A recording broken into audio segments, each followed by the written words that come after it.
తెలుగుదేశం ప్రభుత్వం ఏర్పడిన ఈ 3 ఏళ్ల కాలంలో ప్రజల సంక్షేమానికి సంబంధించి ఎన్ని జీవోలు జారీ చేశారో తెలియదు కానీ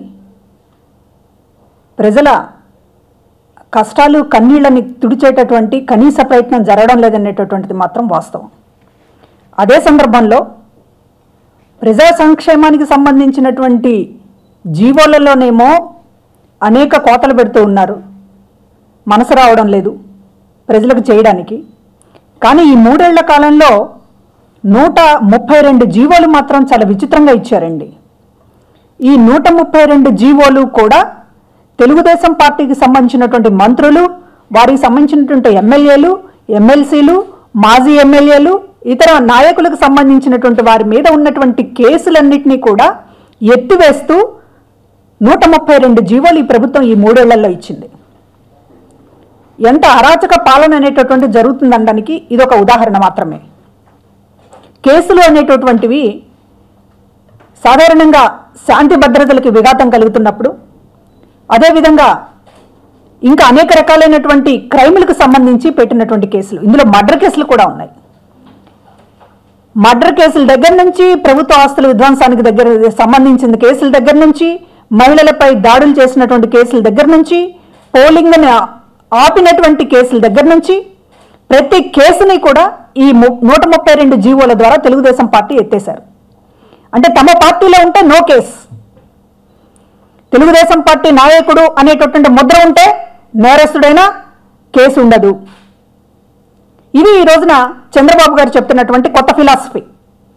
ఈ రోజున ఈ 132 జీవోలలో దాదాపు అందరు ప్రముఖులు ఉన్నారు. ఈ కేసులకు సంబంధించినటువంటి పెండింగ్ ఉన్నటువంటి కేసుల్ని ఎత్తేసిన దాంట్లో deputy chief ministers KE Krishnamurthy గారు, అదే చినరాజప్ప గారి దగ్గర నుంచి మంత్రులు అచ్చెన్నాయుడు, దేవినేని ఉమా, గంటా శ్రీనివాసరావు, అదేవిధంగా కొత్తగా మంత్రి అయినటువంటి అమర్నాథ్ రెడ్డి,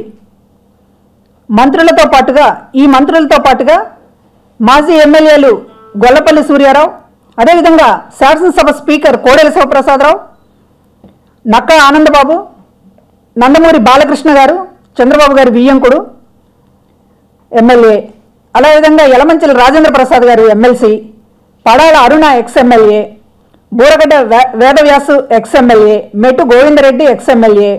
ఇందులో ఇంకొక ఈ వేదవ్యాసు, అదేవిధంగా ముత్తుముల అశోక్ రెడ్డి అన్న అతను వైఎస్ఆర్ కాంగ్రెస్ పార్టీ నుంచి రీసెంట్గా వెళ్ళారు. అదే అమర్నాథ్ రెడ్డి మంత్రి అయ్యాడు ఇక్కడ నుంచి. వైఎస్ఆర్ కాంగ్రెస్ పార్టీ బీఫామ్ మీద గెలిచి రాజీనామాలు చేయకుండా మంత్రులైనటువంటి ప్రముఖుల్లో వీరు కూడా ఒకరు.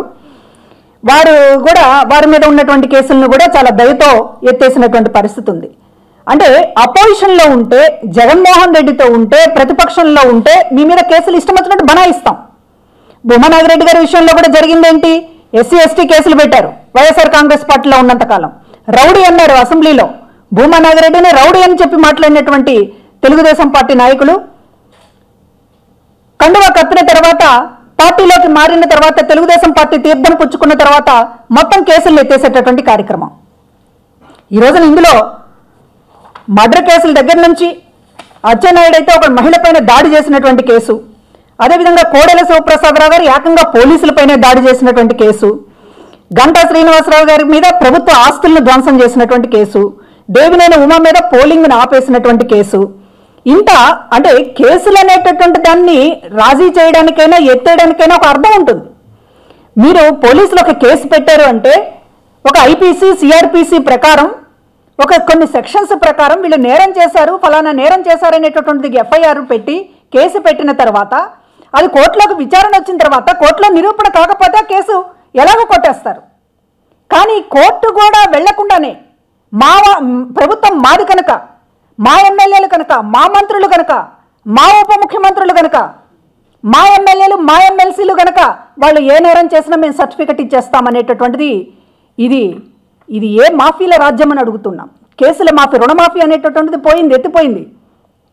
రైతులకు రుణమాఫీలు అయితే లేవు కానీ నాయకులకు మాత్రం కేసులు మాఫీ. నిరుద్యోగులకైతే నిరుద్యోగ భృతి లేదు కానీ ఎమ్మెల్యేలకి ఎమ్మెల్సీలకి భారీగా జీతాలు పెంపుదల.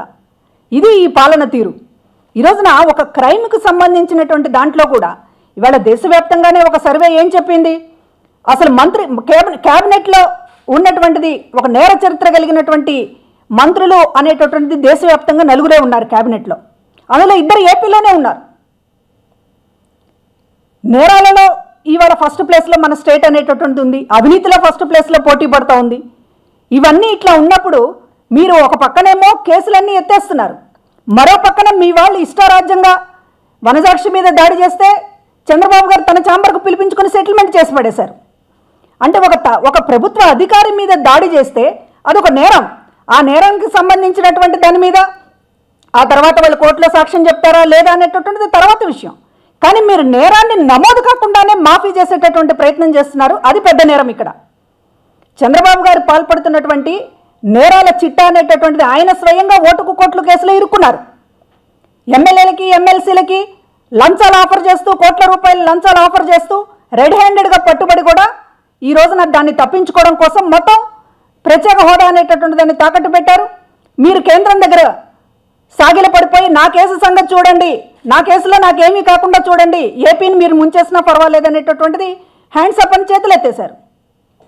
ఈ రోజున ఆయన కేసు సంగతి అట్లా ఉండగా ఆయన అనుంగులు, ఆయన అనుచరులు, మంత్రివర్గంతో సహా స్పీకర్తో సహా ఇవాళ ఉన్నటువంటి ఈ కేసులన్నింటినీ కూడా ఎత్తేసేటటువంటి ఈ ప్రయత్నం అనేటటువంటిది ఎంత దుర్మార్గమైందో ఒకసారి ఆలోచించాలని చెప్పి కోరుతూ ఉన్నాం. ఏ కోర్టు అయినా దీన్ని క్షమిస్తుందా? ఏ న్యాయస్థానమైనా దీన్ని ఉపేక్షిస్తుందా? 132 జీవోలు ఇచ్చి 122 కేసుల్ని పోలీస్ స్టేషన్లో నమోదైనటువంటి కేసుల్ని ఎత్తివేస్తే ఏ న్యాయస్థానమైనా ఏం చెప్తుంది?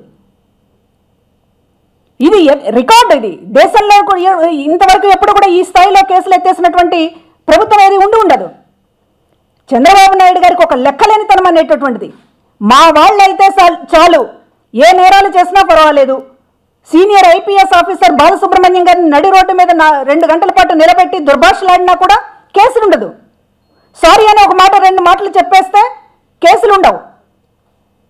అదేవిధంగా మహిళా అధికారి మీద దాడి చేస్తే కేసులు ఉండవు. మరో పక్కన అపోజిషన్ లీడర్ ఎయిర్పోర్ట్కి వెళ్తే ఎక్కడా లేనటువంటి విధంగా రన్వే మీద అరెస్టులు. ఒక డాక్టర్ని నువ్వు ఎట్లా పోస్ట్ మార్టం ఇట్లా తలటక్కగా చేస్తావయ్యా, తలకిందులుగా చేస్తావయ్యా అని అడిగితే దాని మీద ఒక కేసు, ప్రశ్నిస్తే కేసు. ఇక్కడ అపోజిషన్ లీడర్ మీద, అపోజిషన్ పార్టీ ఎమ్మెల్యేల మీద, స్థానికంగా ఉన్నటువంటి లీడర్స్ మీద ప్రశ్నిస్తే కేసులు. ఇక్కడ అక్కడేమో మర్డర్ కేసుల దగ్గర నుంచి, మహిళలపై దాడుల కేసుల దగ్గర నుంచి, ఏకంగా లంచాలు ఇస్తున్నటువంటి కేసుల దగ్గర నుంచి, ఓటుకు కోట్ల కేసు దగ్గర నుంచి అన్నీ ఎత్తేసేటటువంటి కార్యక్రమం. మేము ఖచ్చితంగా ఈ విషయం మీద కోర్టుకు వెళ్తాం, న్యాయస్థానానికి కంప్లైంట్ చేస్తాం. ఇష్టారాజ్యంగా ఇది చంద్రబాబు గారి మీద మరొకరి మీద అనేటటువంటిది కాదు. ఇష్టారాజ్యంగా రాష్ట్ర ప్రభుత్వం తన వాళ్ళు అనుకున్నటువంటి వాళ్ళందరి మీద కేసులు ఎత్తేసుకుంటూ పోతే ఇక చట్టం, న్యాయం అనేటటువంటి దానికి అర్థం ఉండదు. వ్యవస్థల్ని ఈ రకంగా భ్రష్టు పట్టిస్తూ పోతే నడి రోడ్డు మీద పొడిచి కూడా ఇవాళ నేను నిర్దోషిగా బయటకు రాగలననేటటువంటి పరిస్థితి వస్తే ఏ నేరస్తుడికి భయం ఉండదు. ఇవాళ ఈ కల్చర్ అనేటటువంటిది ఎక్కడి దాకా పోతుందంటే, తెలుగుదేశం పార్టీకి సంబంధించినటువంటి వాళ్ళని ఎవరో ఒకళ్ళని ఆశ్రయిస్తే మానభంగం, ఆడవాళ్ళని మానభంగం చేసిన కేసైనా తప్పించుకోవచ్చు, లేకపోతే మరొక అవినీతి కేసైనా తప్పించుకోవచ్చు, మర్డర్ కేసైనా తప్పించుకోవచ్చు. ఎంత పెద్ద నేరం చేసినా తెలుగుదేశం పార్టీ వాళ్ళకి సంబంధించినటువంటి టచ్లో ఉంటే చాలు అనేటటువంటి ఒక ఇండికేషన్ ఈరోజు చంద్రబాబు గారు ఇస్తున్నారు. ఇది చాలా ప్రమాదకరమైనటువంటి పరిస్థితి. కనుక మేము ఖచ్చితంగా ఈ విషయంలో న్యాయస్థానాన్ని మేము ఆశ్రయిస్తాం. ఇన్ని కేసుల్ని ఎత్తేస్తూ, అదేం చిన్న చిన్న కేసులు కాదు, ఏదో ఉద్యమ కేసులు, ఏదో ప్రత్యేక హోదా కోసం పోరాడినటువంటివి, లేకపోతే సమైక్యాంధ్రకు సంబంధించినటువంటిది, లేదా రైతుల సమస్యల మీద పోరాడినటువంటి కేసులు కాదు. ఇది ఏదో సామాజిక ప్రయోజనాల కోసం పెట్టినటువంటి, బనాయించినటువంటి తప్పుడు కేసులు కాదు. ఇది ఇవాళ అధికారాన్ని అడ్డం పెట్టుకుని కేసులన్నింటినీ లేకుండా చేస్తామనేటటువంటి పద్ధతిలో మీరు మాట్లాడుతూ ఉన్నారు. పార్టీ ఫిరాయింపులను కూడా మీరు ఆ రకంగానే ప్రోత్సహించారు. అవతల ఉంటే మాతో ఉంటే నో కేసు, లేదంటే మీ మీద ఇష్టం వచ్చినట్టు కేసులు పెడతాం. నో కేసు, సూట్ కేసు, ఈ రెండు సూత్రాలతోనే మీరు ఇక్కడ నుంచి ఎమ్మెల్యేలను మీరు లాక్కున్నారు. అందుకే మీరు ఇవాళ రాజీనామాలు చేయించడానికి భయపడుతూ ఉన్నారు. చివరికి విశ్వవిద్యాలయాల దగ్గర కూడా మీ బండారం ఏంటనేది బయటపడుతోంది. ఆంధ్ర యూనివర్సిటీలో ఈరోజు మహానాడు జరపడానికి మీరు ఏర్పాట్లు చేస్తున్నారు. అనుమతులన్నీ వచ్చేసినాయి అని చెప్పి చాలా సగర్వంగా చెప్పుకుంటున్నారు. ఇదే ఆంధ్ర యూనివర్సిటీలో ప్రత్యేక హోదా అనేటటువంటిది రాష్ట్రానికి సంబంధించినటువంటి ప్రయోజనాలకు సంబంధించినటువంటి విషయం మీద అపోజిషన్ లీడర్గా జగన్మోహన్ రెడ్డి గారు సభ పెట్టాలంటే మీరు దాన్ని ఆంక్షలు విధించారు. విశ్వవిద్యాలయాల్లో రాజకీయ సభలు ఏంటని చెప్పి గంభీరంగా మాట్లాడారు, ఉపన్యాసాలు ఇచ్చారు, రద్దు చేయించారు ఆ సభల్ని. ప్రత్యేక హోదాకు సంబంధించినటువంటి విద్యార్థులు తమ సంఘీభావాన్ని తెలపడానికి చెప్పేటటువంటి సభనే మీరు రద్దు చేయించి ఇవాళ ఒక పొలిటికల్ పార్టీ మీటింగ్ని ఎట్లా పెడతారండి ఆంధ్ర యూనివర్సిటీలో? అదేవిధంగా ఎస్వి యూనివర్సిటీలో లోకేష్ గారు ఇప్పుడైనా మినిస్టర్ అయ్యాడు. అసలు ఏమీ కాకుండానే లోకేష్ గారు బర్త్డేని అక్కడ వైస్ ఛాన్సలర్ వచ్చి కట్ చేస్తాడు, బర్త్డే సంబంధించినటువంటి కేక్ని. విశ్వవిద్యాలయాల్ని కూడా మీరు మీ రాజకీయాలకి పిల్లల్ని కూడా విద్యార్థుల్ని కూడా ఒక భ్రష్టు పట్టించేటటువంటి ప్రయత్నం చేస్తూ ఉన్నారు. అంటే చట్టం అనేటటువంటిది ఏది మీకు వర్తించదు, మాకు రూల్స్ వర్తించవు, చట్టం వర్తించదు, పోలీసులు మా కింద ఏదో బానిసల్లాగా ఉన్నారు, మేము ఎట్లా చెప్తే అట్లా ఆడుతున్నారు, ఆడిస్తాము అనేటటువంటి ఒక నియంత్రణతో పోకళ్ళ ఈ రోజున ఏపీ ప్రభుత్వం పోతోంది. అందువల్లనే ఈ చర్యల్ని చాలా తీవ్రంగా మేము ఖండిస్తూ ఉన్నాం. ఇన్ని జీవోలు ఇచ్చి ఈ 3 ఏళ్లలో మీరు మొత్తం కూడా ఇదే కదా కేసులు లేని రాజ్యం ఇది, ఇసుక మాఫియా చేసినా లేకపోతే మొత్తం ఎక్కడికక్కడ మైన్లు తవ్వుకుపోతున్నా, ఎక్కడికక్కడ ఇష్ట రాజ్యంగా మీరు పరిపాలన సాగిస్తున్నా, రాజధాని భూముల పేరుతో మీరు ఎన్ని దందాలు చేస్తున్నా, అసలు రైతు భూమి అనేటటువంటిది ఆ రోజు కంప్యూటర్లో ఉందో లేదో తెలియనటువంటి ఒక అయోమయ పరిస్థితులు సృష్టిస్తున్నా, వీటి మీద ఏమీ చెక్ ఉండదా? ఏది చేసినా సరే మా వాళ్ళైతే కేసులు ఉండవు అనేటటువంటి పరిస్థితిలో పోవడానికి మీరు అధికారులను కూడా ఒక రకంగా బెదిరిస్తూ ఉన్నారు.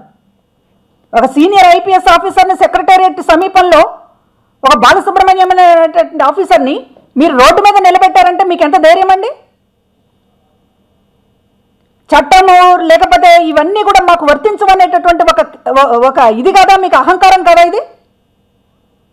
ఈ ధోరణి అనేటటువంటిది ఎక్కడికి దారితీస్తుందంటే ఏ సీనియర్ ఐపీఎస్ ఆఫీసర్ అయినా ఏ సిన్సియర్ ఆఫీసర్ అయినా సరే తెలుగుదేశం పార్టీకి వ్యతిరేకంగా పోవాలంటే భయపడేటటువంటి ఒక గూండా రాజ్యాన్ని ఈ రోజున మీరు రాజధాని ప్రాంతంలో ఏర్పాటు చేశారు. ఈ జీవోలు కూడా అదే ఒక హెచ్చరిక. మా వాళ్ళ మీద ఏమైనా కేసులు పెడితే మేము వాళ్ళ అంతు చూస్తామన్నట్టు, వాళ్ళ సంగతి చూస్తామన్నట్టు అధికారులకు కూడా ఒక ఇండికేషన్ ఇది. కనుకనే మేము ఈ విషయాల మీద ఖచ్చితంగా న్యాయస్థానాలకు వెళ్ళాలనేటటువంటి మా స్ట్రాంగ్ ఒపీనియన్. ఈ రకమైనటువంటి ఒక ఇష్టారాజ్యంగా చట్టము న్యాయము ఏమీ లేదు, ఏపీ అంటే ఏదో చంద్రబాబు గారి గూండా రాజ్యం, ఒక తెలుగుదేశం పార్టీలో ఒక మాఫియా రాజ్యం, ఏదైనా అక్కడ వాళ్ళకు అనుకూలంగా చెల్లుబాటు అవుతుంది, ఇక ప్రజలు చట్టము పోలీసులు ప్రతిపక్షము ఏది ఉండదు అని అనుకుంటే మాత్రం చాలా పొరపాటు. న్యాయస్థానాలు ఉన్నాయి ఇక్కడ, అదేవిధంగా అత్యున్నతమైనటువంటి ప్రమాణాలు ఉన్నాయి, వేదికలు ఉన్నాయి. మీరు ఇష్టారాజ్యం ఏపీ వరకే మీ ఆటలు చెల్లుతాయి, అధికారం అనేటటువంటి శాశ్వతం కాదు.